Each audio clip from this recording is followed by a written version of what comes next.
Gênesis capítulo 19, a partir do verso 1. A palavra do Senhor diz assim. Preste bem atenção que é um contexto, tá? Para depois nós entrarmos aqui na proposta da ministração de hoje. Os dois anjos chegaram a Sodoma ao anoitecer e Ló estava sentado à porta da cidade. Quando os avistou, levantou-se e foi recebê-los. Prostrou-se rosto em terra e disse: Meus senhores, por favor, acompanhe-me à casa do seu servo. Lá poderão lavar os pés, passar a noite e pela manhã seguir o caminho. Não passaremos a noite na praça, responderam. Não, passaremos a noite na praça. É uma afirmação dos anjos, tá? Responderam os anjos a Ló. Verso 3. Mas preparar-lhes uma refeição e assar o pão sem fermento, e eles comeram. Ainda não tinha ido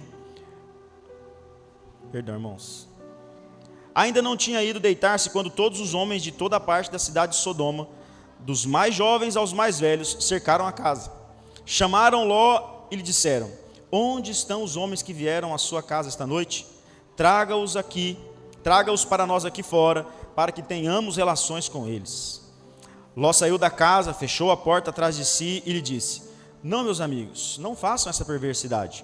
Olhe, tenho 2 filhas que ainda são virgens. Vou trazê-las para vocês. Façam com elas o que bem entenderem. Mas não façam nada a estes homens, porque se acham debaixo da proteção do meu teto. Saia da frente, gritaram, e disseram: Este homem chegou aqui como estrangeiro e agora quer ser juiz. Faremos a você pior do que a eles. Então empurraram Ló com violência e avançaram para arrombar a porta. Verso 10. Nisso os 2 visitantes agarraram Ló, puxaram-no para dentro e fecharam a porta. Depois feriram de cegueira os homens que estavam à porta da casa, dos mais jovens aos mais velhos, de maneira que não conseguiam encontrar a porta. Os 2 homens perguntaram a Ló: Você tem mais alguém na cidade, genros, filhos ou filhas, ou qualquer outro parente? Tire-os daqui. Porque estamos para destruir este lugar. As acusações feitas ao Senhor contra este povo são tantas, que ele nos enviou para destruir a cidade. Então Ló foi falar com seus genros, os quais iam casar-se com suas filhas, e lhe disse: Saiam imediatamente deste lugar, porque o Senhor está para destruir a cidade. Mas eles pensaram que ele estava brincando. Ao raiar do dia, os anjos insistiram com Ló, dizendo: Depressa, leve daqui sua mulher e suas filhas, ou vocês serão mortos. Vocês serão mortos quando a cidade for castigada. Tendo ele hesitado, os homens o agarraram pela mão, como também a mulher e as 2 filhas, e os tiraram dali à força, e os deixaram fora da cidade, porque o Senhor teve misericórdia deles. Assim que os tiraram da cidade, um deles disse a Ló: Fuja por amor à vida, não olhe para trás. E a ênfase está aqui, por favor. Não olhe para trás. E não pare em lugar nenhum da planície, fuja para as montanhas, ou você será morto. Ló, porém, lhe disse: Não, meu senhor, seu servo foi favorecido por sua benevolência, pois o Senhor foi bondoso comigo, poupando minha vida. Não posso fugir para as montanhas, senão esta calamidade cairá sobre mim, e morrerei. Aqui perto há uma cidade pequena, está tão próxima que dá para correr até lá. Deixe-me ir para lá, mesmo sendo tão pequena, lá estarei a salvo. Está bem, respondeu ele. Também lhe atenderei esse pedido. Não destruirei a cidade a qual você fala. Fuja depressa, porque nada poderei fazer enquanto você não chegar lá. Por isso a cidade foi chamada Zoar. Quando Ló chegou a Zoar, o sol já havia nascido sobre a terra, a destruição de Sodoma e Gomorra. Então o próprio Senhor fez chover do céu fogo e enxofre sobre Sodoma e Gomorra. Assim ele destruiu aquelas cidades e toda a planície, com todos os habitantes das cidades e a vegetação. Mas a mulher de Ló olhou para trás e se transformou numa coluna de sal. Amém? Somente até aí que eu quero ler com vocês. Feche teus olhos. Pai, nós estamos na tua presença, diante do Senhor, ó Pai. Nosso coração é desejoso de ouvir a tua voz, de sermos alcançados pela tua palavra. Por isso pedimos: venha, ó Deus, falar conosco de tal forma que nós sejamos, ó Deus querido, impactados. Que a tua palavra venha nos corrigir, ó Deus, nos colocar à disposição de servir ao Senhor com alegria, ó Deus, e firmemente, ó Pai, servir ao Senhor, sem qualquer tipo de ação que nos leve a voltar atrás, ó Pai. Nós oramos assim em nome de Jesus. Amém e amém. Irmãos, essa história é conhecida de vocês, e a ênfase que eu queria trazer hoje para nós é que há uma palavra vinda de Deus para as pessoas, que às vezes não são levadas em consideração, não são levadas como deveriam ser levadas, e as pessoas decidem por si próprias tomar decisões que desfavoreçam a vontade de Deus. Essa história ela é um tanto quanto conhecida. Ló, quando ele se separa de Abraão, ele vai para essas cidades, Sodoma e Gomorra, e mais as cidades que haviam em volta. E a proposta é que ele ficasse em torno da cidade, mas ele foi se aproximando, porque a perversidade foi tomando conta, ao ponto que ele já estava morando na cidade. E a cidade estava em uma deturpação moral por completo. Não havia mais condições daquela cidade permanecer. O pecado daquele povo já enojava a Deus. E Deus vinha trazendo justiça, vinha trazendo misericórdia, ao ponto de não mais ter como resolver isso. O questionamento é, olha, para não destruir aquela cidade tem que ter algum justo lá. Então vamos tirar Ló de lá. Envia-se 2 anjos. O pessoal olha para os anjos e fala assim, vamos destruir com a vida desses 2 aí também. A proposta é libertar os justos de um tempo de perversidade. A proposta é você fazer uma análise de que a perversidade tomou conta de tudo aquilo que nós estamos vivendo. Afinal de contas, o mundo jaz no maligno. E a partir de agora nós temos alguém que vai de encontro a nós para nos libertar. A partir de agora nós temos alguém que vai ao nosso encontro, pega pela nossa mão, arrasta-nos para fora, mas ainda assim tem gente que quer olhar para trás. Irmãos, se você for fazer uma análise, você vai perceber que você se enquadra, inclusive no favorecimento aqui de Ló. Quando os anjos têm que pegar Ló pela mão e tirá-lo à força daquele lugar, ele está dizendo para mim e para você, você só consegue ser salvo por meio da graça de Jesus.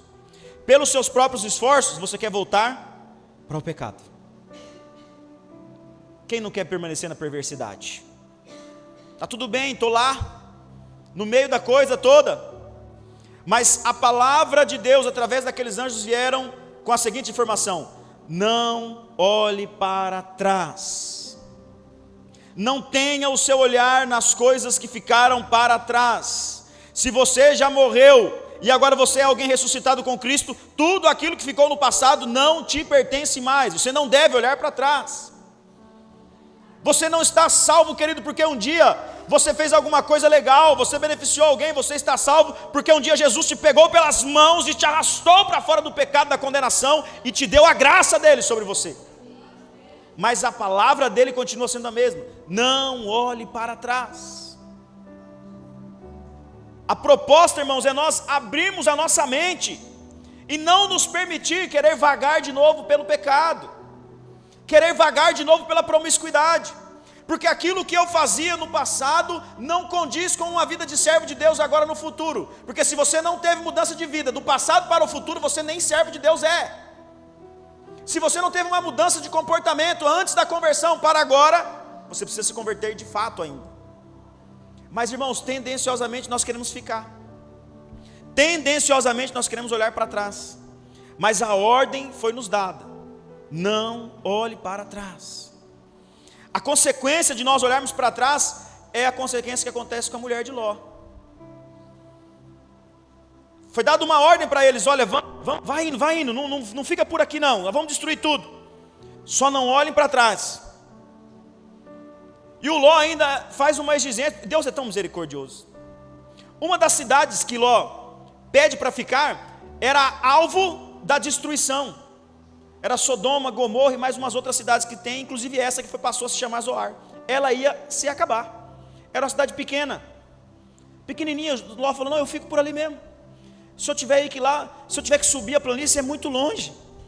Vou ter que subir uns morros, tem, como é que eu vou orar de madrugada? Como é que eu vou ter que ir para o monte? Como é que eu vou ter que participar da escola bíblica, acordar cedo? Como é que eu vou... E é muito longe, é muito cansativo, é muito complicado. Me deixa nessa cidade pequenininha aqui. Aí Deus fala, tá bom. Vou ser benevolente com você, Ló. Fica aí. Eu não vou destruir essa cidadezinha porque você vai ficar aí. Olha a misericórdia de Deus, mediante as nossas falhas de conduta. A ordem foi, não olha para trás e vai até as montanhas, sobe as planícies, vai para longe, longe, longe, longe. Não, não, Deus, aqui, deixa eu ficar aqui. Aqui é mais fácil, aqui eu consigo procrastinar melhor. Aqui eu consigo dormir até mais tarde. Aqui eu consigo ficar mais pertinho do pecado. Irmãos, a cidade era pequena, mas o pecado que assombrava e incomodava os ouvidos de Deus também estava ali. A misericórdia de Deus continua sobre nós. Mesmo quando a gente não quer subir os morros, as planícies, quer ficar na cidadezinha. A misericórdia de Deus continua sobre nós. Mas há uma consequência fatal para quem olha para trás. Existiu consequência também por eles terem ficado ali. Quando eles perceberam que a coisa não ia dar certo, eles saem de lá, vão para as cavernas, e lá na caverna acontece o incesto, que vocês sabem da história também. As meninas embebedam o pai, a primeira engravida do pai, depois a outra, e vira a bagunça que virou. Se nós formos falar aqui, irmãos, deu origem aos moabitas e tal, e aí é muita história. Eu quero me ater aqui a você não olhar para trás. A consequência de você olhar para trás é fatal. Você pode até pedir uma misericórdia, está com preguiça de subir os morros, ele vai te deixar na cidadezinha ali. A misericórdia de Deus é maravilhosa. Ah, se não fosse a misericórdia de Deus. Nós estava tudo no sal. Literalmente, vocês entenderam o trocadilho, né? Mas olhar para trás é uma ação fatal. Todas as vezes que nós nos permitimos, irmãos, olhar para trás, nós estamos assinando um atestado. Porque olhar para trás, irmãos, é a desculpa dos incompetentes. É duro isso, né? Isso dói mesmo, porque a gente fala para a gente mesmo. Está pensando que o pastor está pegando pesado com você, não, é comigo aqui. Olhar para trás, irmãos, é a desculpa de uma incompetência quanto a uma ordem muito clara: caminhe segundo a minha vontade, não olhe para trás. É uma ordem que não pode ser vista por uma outra ótica, senão você ser culpado de você não estar olhando para frente e você virar uma estátua de sal. Irmãos, para que serve uma estátua de sal? Não tem serventia nenhuma. Foi o juízo condenatório sobre aquela mulher. Foi a condenação dela. Você quer olhar para trás? Você quer rever a perversidade? Você quer voltar atrás? Qual era o sentimento que ela estava tendo? Não tem como a gente falar, mas você pode ir pensando em tudo aquilo que às vezes ela se formatou naquele lugar, o nível de amizade, a classe social, até porque Ló naquela cidade era um homem bem visto. Ele estava lá até esse tempo, as duas filhas dele eram virgens e ninguém tinha tocado neles. Ló tinha influência. Quem sabe a mulher dele era da socialite, né? E às vezes saía com a galera no barzinho e ficava lá, tal, aquela coisa. Não, porque nós, aqui é outro nível. Aí vem para a igreja, né? Meu Deus, aquela cidadezinha lá, o Zoar, onde que é o Zoar, Senhor? Aqui tem que estar mais perto lá do barzinho, da socialite, daquele momento. Estou falando isso para as mulheres, mas isso é para qualquer contexto, irmãos. Qualquer contexto, os homens também. Não, pastor, eu não venho para a igreja porque eu tenho que atender o fulano de tal lá na minha casa, ou então tenho que ir lá no compromisso com ele, aí eu não tenho tempo para ir à igreja. Você achou um Zoar então para você? Uma cidadezinha pequenininha que você pode ficar enquadrado ali, dando uma experimentadinha no pecado, até que sobre você venha e recai uma maldição terrível. Irmãos, é uma ordem clara e objetiva. Não querer voltar aonde você caiu. E você sabe o que a palavra de Deus nos revela, irmãos, nessa noite? Que tem muita gente que essa semana estava doidinho para voltar atrás. Que estava doidinho para recair, para voltar para o pecado, para poder se lamear mais uma vez. Mas Deus hoje está te conduzindo a uma palavra de misericórdia para você. Por mais que não seja o lugar ideal, o lugar que Ele te mandou, Ele está te colocando em Zoar agora. Está te colocando no lugar onde você pode agora clamar pela misericórdia de Deus. Mas não olhe para trás.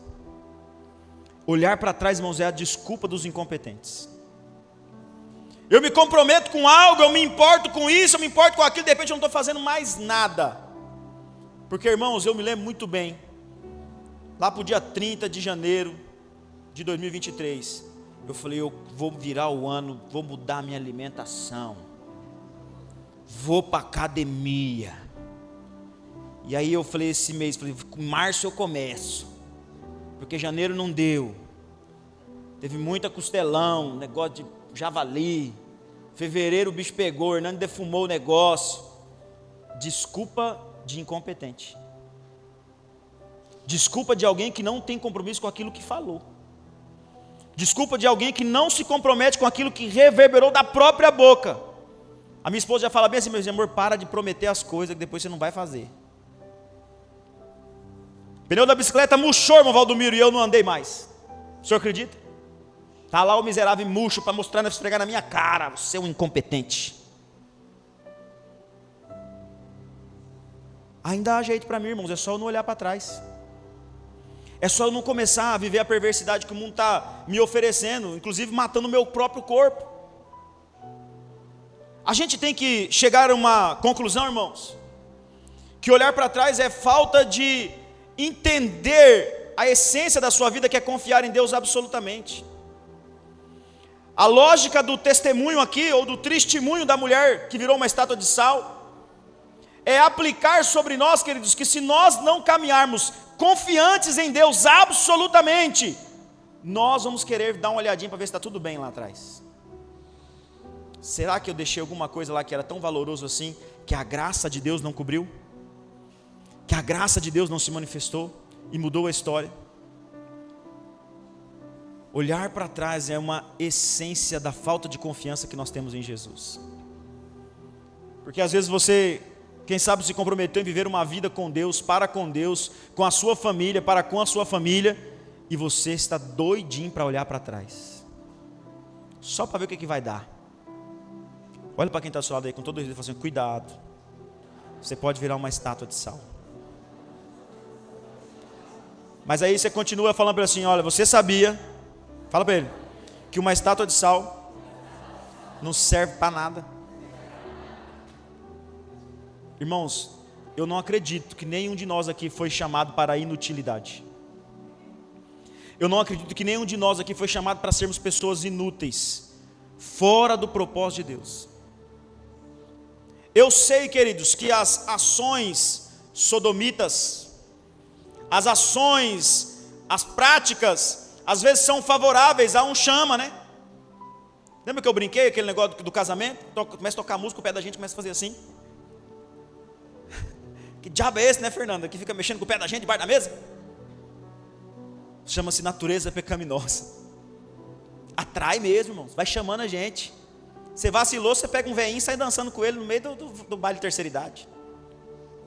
Você vacilou, você está envolvido de tal forma que você não consegue mais voltar, porque você está querendo ir lá atrás, voltar aonde você caiu e dar mais uma experimentadinha. Vai que não cai o enxofre e o fogo. Vai que não cai. Vai que Jesus não volta naquele dia, né? Vocês lembram o salmo que nós lemos no começo do culto? Sobre os ímpios, ou seja, sobre os que olham para trás, sobre os que não vivem uma vida mediante o projeto que confessaram diante do Senhor, cairá enxofre, serão mortos. Irmãos, isso é uma realidade para o ser humano, doa quem doer. Todo aquele que entendeu o propósito de Deus e ouviu da parte do Senhor, mesmo que de maneira figurativa, não olhe para trás, porque agora você já não vive mais, mas Ele vive em você, e decide olhar para trás, está correndo um grande risco de se tornar algo inútil, porque nem no céu você vai ter serventia. Não haverá, irmãos, não tem como nós fingirmos que não é conosco, porque há juízo sobre nós. Nós um dia confessamos, Senhor Jesus, Tu és o meu único e suficiente Salvador. Ele fala assim, portanto, então ide, fazei discípulos, ou seja, cópias de vocês mediante ao que vocês veem em mim, e fique tranquilo porque eu estarei com vocês até a consumação dos séculos. Mas no meio do caminho a gente quer dar uma olhadinha para trás. Não pode chegar ao aniversário da cidade aqui no Alvorada do Sul, mas moço do céu, o que tem de estátua de sal no domingo seguinte na igreja, achando que o culto no domingo é sábado de aleluia. Vamos para a igreja que eu pequei demais essa semana. Não é o caso aqui de Nova Alvorada da nossa igreja não, irmãos. Se eu souber, eu desço a chibata espiritual. Ah, meu Deus. Ai, pastor, é porque o negócio foi bom. Todo mundo, irmão, já passou por isso, sabe que é bom. Só que uma vida de renúncia diz a quem você serve, quem é o Deus que você decidiu viver para Ele. É renúncia mesmo, é dizer não para o pecado, é dizer não para essas coisas que te satisfazem e não fazem conexão com a vontade de Deus. Porque o dia que você chegar aqui na igreja e falar, pastor, eu fui lá no show da Universidade da Cidade, lá o Mato Grosso e Matias, e lá eu dei glória, hein? Ergui a mão, falei, oh, aleluia. Nem sei as músicas dos meninos. Boate azul, tá. Glória. Se você conseguir fazer isso aí, irmãos, a lógica não bate. O que acontece lá é homem olhando para a mulher do outro, a mulher do outro dando telefone para o outro aqui abraçado com o marido, porque essa é a prática sodomita, essa é a prática da perversidade do mundo. Mas nós não fazemos parte desse lugar. Foi por isso que quando Deus decidiu destruir aquele lugar, Ele falou assim, eu vou buscar o Ló, porque foi achado justiça nele. Foi por isso que quando Deus olhou para a perversidade do mundo e viu Noé, homem justo e íntegro, falou assim, vou salvar esse menino. Constrói uma arca aí, mas não tem mais ninguém, então só a família mesmo e os bichinhos. Vou lidar com os animais do que com esse povo perverso. Deus preferiu lidar com cachorro, com mula, com cavalo, do que com gente perversa. Qual é a sua escolha? Olhar para a perversidade? Porque olhar para a perversidade é você olhar para trás e às vezes colocar sobre a sua vida esta visão de que eu preciso dar uma espiadinha e ver como é que estão as coisas lá. Mas não, irmãos, nós somos daqueles que olham para frente e confiam no Senhor absolutamente. Nós somos daqueles que olham para frente e não desobedecem o chamado de Deus. Nós somos daqueles que confiam plenamente. Nós somos daqueles que não vamos dar atestado de incompetência mediante ao serviço que Deus nos colocou a fazer. Deus chamou você para ganhar almas. Deus chamou você para pregar o Evangelho. Deus chamou você para olhar para frente, para ficar tranquilo, porque Ele vai estar com você até a consumação de todas as coisas. Se você decidir dar um passo para trás ou olhar para trás, você está sendo avisado aqui hoje. Fique à vontade, faça o que o seu coração mandar você fazer. Mas lembre-se de uma coisa, o coração do homem é enganoso. Eu não estou falando para você algo, irmãos, que simplesmente nasceu no meu coração, aqui na minha mente. É porque Deus direciona a gente a trazer algo para a igreja, porque necessariamente a igreja estava vivendo uma proposta. Alguém está vivendo, pode ter certeza. E Deus hoje quer trazer sobre nós, irmãos, um olhar diferente. Deus quer trazer para nós que nós precisamos confiar nele absolutamente e não nos colocar a olhar para trás. Em nome de Jesus, nossa visão será uma visão para o alvo, que é a soberana vocação em Cristo Jesus. Amém? O primeiro ponto que eu queria que nós aprendêssemos aqui, queridos, com esse texto, e a partir dele outros textos, é que olhar para trás impede você de enxergar a cruz. 2 Coríntios capítulo 5, versos 14 e 15, ele vai nos dar uma visão e um norte do que é olhar para Cristo e se sentir impulsionado. Porque, queridos, para trás, nem para pegar impulso, porque quem impulsiona a gente é a cruz, e ela está bem na nossa frente, e ela está bem diante de nós, e nós precisamos dela. Olha isso, 2 Coríntios capítulo 5, versos 14 e 15, de qualquer forma, o amor de Cristo nos impulsiona. Em outras versões vai dizer, nos constrange. Porque cremos que Ele morreu por todos. Também cremos que todos morreram. Ele morreu por todos para que os que recebam sua nova vida não vivam mais para si mesmos, mas para Cristo que morreu e ressuscitou por eles. Preste atenção, porque se você decidir olhar para trás, você não vai perceber a cruz de Cristo te impulsionando a viver uma morte diária de você mesmo. Se nós não morrermos, irmãos, para o mundo diariamente o mundo vai se crescendo para nós e vai querendo tirar de nós este impulsionamento de pregarmos que Jesus Cristo morreu e ressuscitou por nós ao terceiro dia. Vocês conseguem olhar e entender que se nós não tivermos apegado a Cristo, ao sacrifício do Senhor, se nós não estivermos dispostos a sermos o sacrifício também, para que outras pessoas conheçam Jesus, nós estaremos continuamente olhando para trás. O que não fez a gente virar a estrada de sal ainda, é a misericórdia de Deus, é a graça de Deus que está sobre nós. Mas a lógica é você entender, queridos, que Ele morreu por você. O fato dele ter morrido por você e você reconhecer isso, mata você também. Agora, já não vivo, mas eu. Mas é Ele que vive em mim. E a ordem dele é: olhe para frente. Não se preocupe com o que você deixou para trás. Não se preocupe com a perversidade. Não se preocupe com o que vai acontecer. Deus está no controle de tudo e Ele vai continuar levando você por essa caminhada.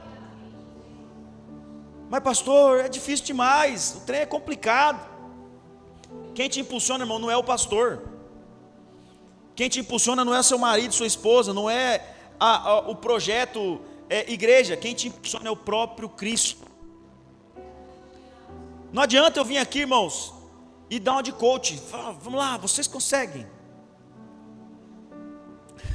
Conta comigo, eu estou aqui. Vamos lá, se o helicóptero cair, eu vou salvar todo mundo.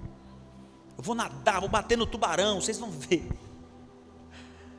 Eu estou aqui, não, gente, vocês são demais, e vai. Não, irmãos, nós somos tudo pecador. Reconhecedores que nós precisamos sair desse projeto de perversidade e não olhar para trás. E a cruz de Cristo é o que nos motiva, irmãos, a continuar isso. Porque nós sabemos que a morte dele não foi em vão, que a morte dele foi salvadora, que a morte dele foi transformadora. E um dia ele morto, irmãos, e nós o reconhecendo como tal, nós também morremos para o mundo, agora estamos vivos com ele. Não há espaço para você olhar para trás.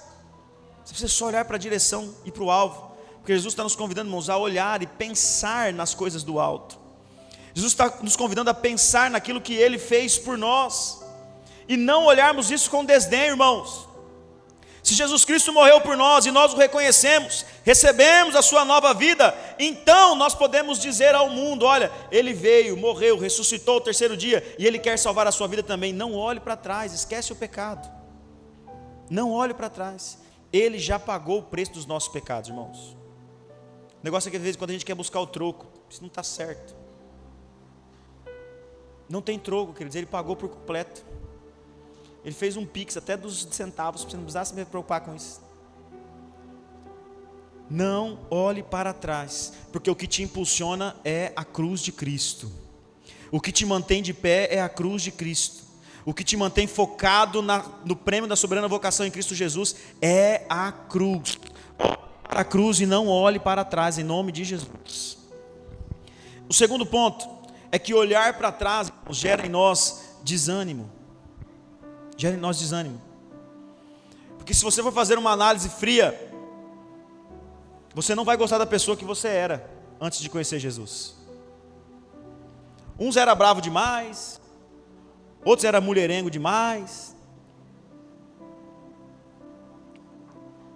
uns traía por qualquer coisa, outros roubavam, outros falavam palavras torpes, palavrões, sem nem precisar. Não precisava nem chutar o cantinho da sala, já saía gritando. Tudo era ruim. Se você olhar e ficar com o seu foco nas coisas para trás, isso pode gerar desânimo em você. Deus sabe quem você era, você sabe quem você era, mas se você olha para trás, você está querendo resgatar uma velha criatura. Irmãos, aquele que está em Cristo é nova criatura. As coisas velhas já passaram, eis que tudo se fez novo. 2 Coríntios 5,17, este é o texto que nos convida a isso, irmãos, a entender isso. Que não há mais para nós, queridos, uma observância de quem nós éramos. Não há mais para nós queremos voltar atrás e trazermos à tona a velha criatura. É só brincadeira quando os irmãos falam assim: se Deus me der 5 minutinhos, eu quebro a cara daquele cara. Já viu essa? Pastor, só 5 minutinhos, só vou pedir perdão depois e tal. O cara me fechou no trânsito, o cara xingou a igreja. O cara falou mal de Israel aí. Esse eu deixo. Brincadeira, irmãos. Não bate não. Ora por ele. Acho que hoje ele já tomou a maior surra da vida dele, às 3 horas da tarde em São Paulo. Não ri para mim não, Davi, que depois o irmão te pega lá fora. Irmãos, olhar para trás e ver quem você era pode causar um desânimo terrível para você. Pode te deixar completamente desanimado do que Deus quer para você.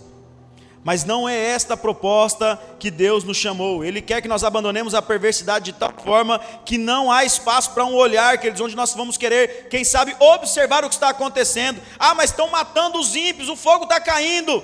É com Deus, a nossa parte é pregar as boas novas. Hebreus capítulo 12, abra por favor. Hebreus capítulo 12, a partir do verso 1. Portanto, também nós, uma vez que estamos rodeados por tão grande nuvem de testemunhas, livremo-nos de tudo que nos atrapalha e do pecado que nos envolve, e corramos com perseverança a corrida que nos é proposta. Irmãos, qual que é a quantidade de testemunha que tem olhando a gente? É Big Brother, irmãos. Tem um pay-per-view instalado na nuvem que está te observando. Está todo mundo olhando para você e querendo saber se você vai dar uma olhadinha para trás. Porque pode ser que a sua olhadinha para trás seja tão desanimadora que anime o pecador a convidar você para de novo se afundar no pecado. Finge que você não é crente para você ver. Finge não, irmão, estou sendo aqui usando da figurativa. Preste atenção, porque se você der um espaço a tão grande nuvem de testemunha, vai se favorecer disso. Tome cuidado. Verso 2: tendo os olhos fitos em Jesus, autor e consumador da nossa fé, ele, pela alegria que lhe fora proposta, suportou a cruz, desprezando a vergonha, assentou-se à direita do trono de Deus. Pensem bem naquele que suportou tal oposição dos pecadores contra si, para que vocês não se cansem nem se desanimem. Qual que é a proposta, irmãos? Pensar na morte de Cristo, pensar no sacrifício de Cristo, pensar naquilo que gerou dor no coração do próprio Deus, para que eu e você pudéssemos ter vida e vida em abundância. E olha o que o verso 4 fala: na luta contra o pecado, vocês ainda não resistiram até o ponto de derramar o próprio sangue. Irmãos, nós temos um alvo: alcançarmos a varonilidade de Cristo, a perfeição de Cristo. Para você fazer isso aí, você tem que morrer, seu sangue tem que ser derramado. Se você for levar isso para a figurativa do mundo, a sua morte espiritual dá-se até no simbolismo do batismo, de você reconhecer que você já não é mais você quem vive, mas Cristo que vive em você. Mas a propósito do texto, nós entendemos que na luta contra o pecado, nós ainda somos de natureza pecaminosa, mas tem que prevalecer em nós a natureza de Cristo, e Ele manda a gente olhar para frente, não é olhar para trás.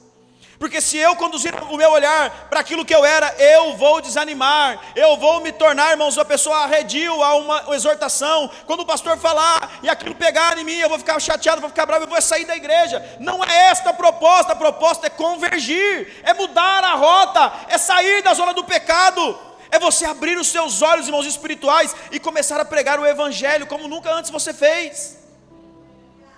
Irmãos, quando uma pregação como essa vem para a igreja, não é para você ficar chateado, é para você mudar, porque pega aí e pega aqui, a chibata come dos dois lados. A Bíblia não fala que é como uma espada de dois gumes? O que uma espada de dois gumes faz? Corta entrando e corta saindo, pega lá na igreja e pega aqui no púlpito também. É uma palavra direcionada para todos nós, não é para a igreja se enfraquecer, pelo contrário, era para ela se animar. É para ela entender que se você decidir olhar para trás, você vai cair em desânimo. Mas qual é o nosso objetivo? Qual é o nosso impulsionamento? Olhar para a cruz. Entender que se nós decidirmos olhar para trás, nós vamos desanimar. Nesta luta contra o pecado, nós ainda temos a natureza pecaminosa. Chegará um dia que os nossos corpos serão glorificados, não haverá mais pecado em nós. Até lá, não olhe para trás. Pastor, e se eu der uma olhadinha para trás? Deus vai te colocar em Zoar, o lugarzinho da misericórdia, pequenininho. Se você decidir se converter, Ele vai falar assim: sobe para o monte. Mas subir o monte vai dar trabalho. Vou figurar: subir o monte é vida de oração, subir o monte é estudar a palavra de Deus, Subir o monte é você meditar nas Escrituras. Subir o monte é você obedecer o ID de Jesus. Se dentro dessas questões você não entendeu ainda que você precisa estar debaixo da potente mão de Deus, você ainda está em Zoar, só está experimentando a misericórdia. Mas pode ser que o trem fica feio para você lá também, porque o pecado está assim, ó, nos rondando, querendo de todas as formas nos destruir. Mas nós somos apegados a Ele, e nele nós somos mais que vencedores, amém? Você ainda não alcançou a varonilidade perfeita, a de Cristo, mas vai chegar o dia, irmãos. Até lá, lutemos incansavelmente, sem desanimar. Para que você não desanime, não olhe para trás em nome de Jesus. E terceiro e último ponto é que o olhar para trás não corresponde ao projeto de Deus para nós. Deus nos deu um alvo. Eu citei aqui, o prêmio da soberana vocação em Cristo Jesus. O nosso alvo é o céu, amém, irmãos? O céu não fica para trás. O céu não faz parte com as coisas que ficaram para trás. O céu tem relação com aquilo que você quer viver no futuro, no porvir. Há um lugar sendo preparado para nós. Provérbios capítulo 16, verso 7 e o verso 9 diz: quando os caminhos de um homem são agradáveis ao Senhor, Ele faz que até os seus inimigos vivam em paz com Ele. Você está vivendo muitas guerras? Pode ser que você não esteja agradando a Deus. E esse é um pensamento que a gente faz direto, irmãos. Traz essa a memória. Porque na maioria das vezes os conflitos são inevitáveis. Porque nós somos pessoas inteligentes ao ponto de discordarmos umas das outras. Mas às vezes nos deixamos levar pelo calor da emoção e somos desrespeitosos uns com os outros. Mas o projeto aqui é você entender que agradar a Deus vai ter que passar pela cruz e pelo sacrifício. A cruz faz você não olhar para trás, você olha e enxerga a morte de Cristo. O sacrifício faz você entender que você não pode desanimar, porque Cristo, mesmo sendo morto por mim e por você, não desanimou. Então agora tem um projeto aqui em Provérbios para nós. Quando os caminhos de um homem são agradáveis ao Senhor, Ele faz com que até os seus inimigos vivam em paz com Ele. No verso 9 diz: em seu coração o homem planeja o caminho, mas o Senhor determina os passos. A pergunta que eu tenho que fazer para você é essa, irmãos: se você está disposto a mudar a sua rota mediante a vontade de Deus. Porque você pode ter planejado alguma coisa, e Deus está falando assim: é eu que vou decretar o que vai acontecer. Não, pastor, o meu caminho é esse, eu já decidi, a minha vida é assim, lá em casa quem manda é eu. A mulher está bem assim: tá nada, não manda nada. Não, porque quem resolve assim, eu já decidi. Pastor nenhum vai mudar a minha vida, não. Eu nem quero mudar a sua vida, irmãos. Quem muda a sua vida é a Bíblia. Você pode traçar o plano que for, mas é Deus que dá os decretos. Você pode planejar o que você quiser planejar. Meu primeiro milhão em 2024. Vai lá no Moadão e te dá um pé de milho desse tamanho assim, ó. E você sai de lá felizão, com mais de 1 milhão, né, irmão Adão? É o que? Tem que pagar, rapaz. Modão cobra caro o milho lá. Milho de qualidade, que não é com agrotóxico. Não, pastor, eu tenho um planejamento e está tudo certo, porque eu não sou assim, eu não vou mudar. Irmãos, Deus muda o coração do homem a hora que Ele quiser. Se você for um servo de Deus, se você vive para Deus, é Ele quem dirige os teus passos, não é você. Quer fazer sua trajetória? Faz, mas não vem falar que nós não avisamos. Está todo mundo ciente aqui hoje. Não há desculpa nem para mim nem para você. O dia que vocês veem eu engordando a camisa não cabendo mais, pode falar para mim: pastor, não tem desculpa para você. Fica na sua aí que nós estamos juntos nessa. O Willi está me esperando faz 3 anos, 5 horas da manhã na academia. Um dia eu chego lá. Não há desculpa, irmãos. O Cassiano também está eu vi que teve um olhar aí. Está esperando o Cassiano também. Vou fazer que nem Adão, é os membros que tu me deste, que não me leva. Irmãos, pode traçar os seus caminhos. Você escolhe o que você quer viver. Ninguém está te obrigando. Ninguém está te obrigando a ser membro dessa igreja. Ninguém está te obrigando a fazer nada que eu determine para você, até porque eu não faço isso. Mas eu estou dizendo para você que tudo que você traçar tem que estar de acordo com a palavra de Deus.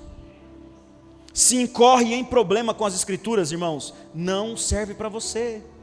não faz conexão com a vontade de Deus. Deus está decretando sobre você: não olhe para trás, em nome de Jesus. Não queira voltar à velha criatura, aos velhos hábitos. Olhe para frente, seja assertivo na vontade de Deus. O que Deus tem para você, irmãos, é muito maior do que você pode imaginar. O que Deus tem reservado para você é muito maior do que você pode imaginar. Mas se você se permitir viver uma vida de seguir os seus trajetos, os seus projetos, e não o que Deus projetou para você, necessariamente a condenação estará sobre você virar uma estátua de sal. Inútil. Algo que não tem serventia para nada. Que esta palavra possa inundar o teu coração de tal forma que a partir de hoje você não levante a mão para tomar uma xícara de café sem perguntar para Deus se pode. Você já engasgou com café, irmão? Quem já engasgou com café, fala amém. A maioria de vocês vão ficar espertos agora, tomar o café. Pregação de ontem, Jesus. Jesus, libera aí, libera aí. Vamos ficar de pé em nome de Jesus. Vem cá, Davi.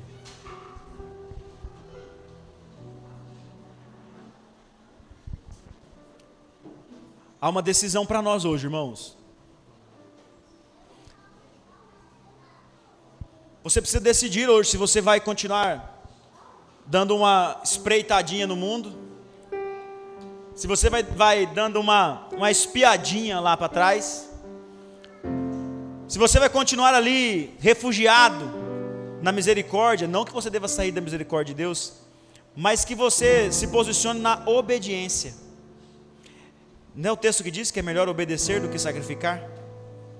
Se Deus está te convidando a ser obediente à palavra dEle, não queira viver só ali na misericórdia, no zoar, naquele ambiente ali pequenininho, sabe, aqui eu me resolvo, Jesus.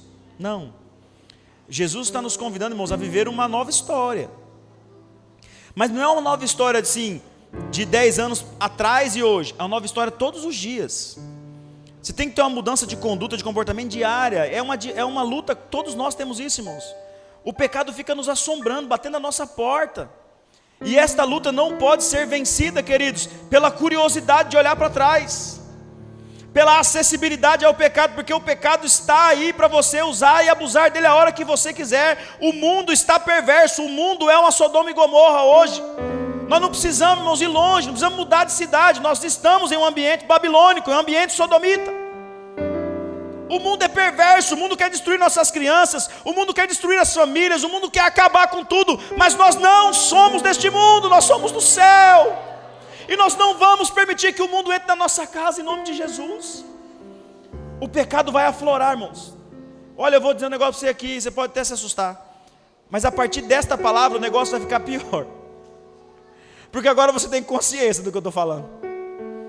Você vai perceber, a hora que você tiver aquela oportunidade, você vai falar pregação do pastor. E você vai morder o dedo assim, falando, não posso, mas eu vou, eu não posso. Você vai traçar os seus planos, e Deus está falando assim, não vai, em nome de Jesus, não vai. E você vai falar assim, eu não vou, porque eu amo mais a Deus do que qualquer forma de pecado. Eu amo a Deus. Deus é o alvo do nosso amor, irmãos. Não é o pecado, não é o sodomismo, não é essas coisas. Deus é o alvo do nosso amor. É por isso que olhar para trás é uma desculpa de incompetência. É por isso que olhar para trás, irmãos, é uma coisa que vai nos levar à procrastinação espiritual. Deus quer romper com isso, querido. Quem aqui nunca veio aqui na frente pregar? Levanta a mão. Quem nunca pregou assim na frente da igreja? Quem nunca pregou? Levanta a mão, pode levantar. Deus pode te usar para esse negócio. Pastor, eu tenho vergonha. Pastor, meu testemunho não compete. Pastor, isso, pastor, aquilo. Isso é desculpa da incompetência. Porque Deus usa, irmãos, os improváveis. Quem era Pedro? Quem se tornou Pedro? Aquele cara briguento, aquele cara caçador de confusão, um cara indouto. Irmãos, até as cartas de Pedro, elas são relidas para saber se de fato foi a autoria dele. Porque as cartas são tão bem escritas que não dá para acreditar que um cara indouto, um cara iletrado escreveu aquilo. Aí alguns historiadores vão dizer que aquelas cartas foram escritas por um garoto e ele ia citando o que era para escrever, porque ele não era bom, entendeu? De escrita. Mas olha quem se tornou Pedro. Uma base solidificada para a igreja. A igreja existe hoje, irmãos, o projeto da igreja, porque Jesus consagrou a vida de Pedro para isso. A igreja está sobre Cristo, Ele é a rocha. E o apóstolo Pedro foi o grande disseminador do evangelho. Mas quem era Pedro? Pedro era um pescador. Mas aqui hoje tem Pedro barbeiro, tem Pedro borracheiro, tem Pedro mecânico, tem Pedro de tudo quanto é jeito aqui, irmãos. Pedro professor, Pedro motorista, tem Pedro de tudo quanto é jeito aqui hoje. E Deus vai levar você, irmãos, a lugares mais altos. É só não olhar para trás. Não se permita viver qualquer tipo de amor pelo pecado. Ame a Deus intencionalmente, com todas as suas forças. Todas as suas forças. Feche teus olhos, coloque a mão no teu coração. Eu não vou te expor, eu ia convidar você para vir aqui na frente, eu não vou fazer isso. Mas eu queria que você dentro do seu coração tomasse uma decisão agora, irmãos. O que Deus falou comigo foi muito sério quanto a isso. Alguém aqui hoje ia abandonar os caminhos do Senhor por causa de pensamentos impróprios. Alguém aqui hoje estava dizendo sim para o pecado e não para Deus. Mas esta palavra foi de encontro ao teu coração e mudou o cativeiro agora. Essa palavra foi de encontro à sua vida e transformou o seu pensamento agora. E você não vai olhar para trás mais, porque Deus está te conduzindo e vai levar você no caminho que Ele quer. Não importa a rota que você traçou, Ele está mudando hoje em nome de Jesus. Pai, nós estamos na Tua presença, Senhor. E não há outro ambiente que nós queiramos estar senão, ó Deus, no Teu altar.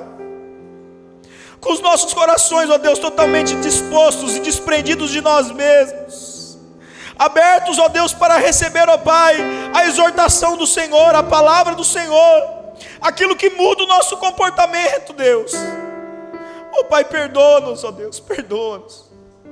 Nós somos tão falhos, ó Pai, queremos às vezes nos abrigar na Tua misericórdia, como se não fosse haver juízo sobre nós, ó Pai, mas nós estamos abrindo nossa mente nesta noite. Nós estamos abrindo o nosso entendimento nesta noite, ó Pai. Estamos nos colocando à disposição de olhar para frente e não olhar mais para trás. Não querer fazer, ó Pai, concessões. Não querer abrir espaço, ó Deus, para a natureza pecaminosa, para o velho eu. Mas a partir de hoje tudo se faz novo, ó Pai. E nós não vamos, ó Deus, relevar isso. Nós vamos obedecer incondicionalmente em nome de Jesus. Nós somos uma igreja que queremos crescer de acordo com a Tua vontade, com a Tua palavra.